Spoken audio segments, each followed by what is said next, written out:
Hello, everyone, and welcome into another episode of Dogs in the Draft. Today, we are talking about Jalen Carter. Easily, I think, one of the most disruptive players to come from Georgia in recent years, a dominant defensive tackle, a guy that is going to be a first-round pick. But there's a lot of questions about where because of some of the events that have transpired after the conclusion to his Georgia football career. Mike, what can you tell us about Jalen Carter and where he might be going, what a team might be getting in the talented defensive tackle?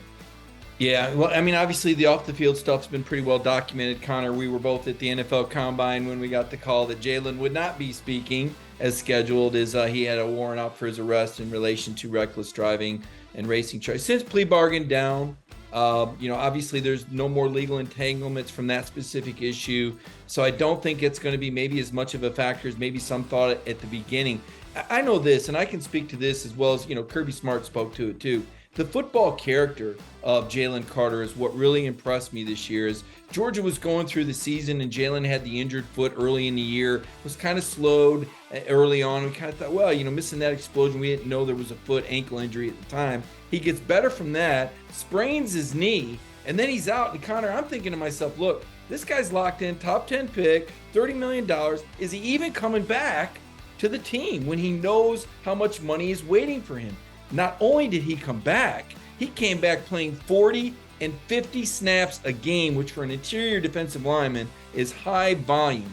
Complete disruptor, as you said, took over the Tennessee game, 2 forced fumbles, 2 tackles for loss, a quarterback sack, 4 tackles, countless other times pushed the pocket back and really changed that game. Tennessee couldn't get anything done because of number 88. I think he's a generational talent. I would be shocked if he goes outside the top 5 of the NFL draft.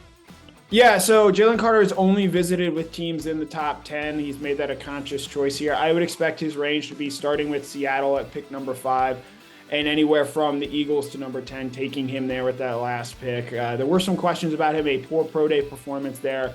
But for a Georgia defensive line that had 3 first-rounders go in last year's NFL draft, I think Carter might be better than all of them potentially. And with what he's able to bring to the team, obviously he's had to answer a lot of questions this offseason, but he is still expected to be the first Bulldog taken in the 2023 NFL Draft. My name is Connor Riley. For Mike Griffith, this has been the Jalen Carter episode of Dogs in the Draft.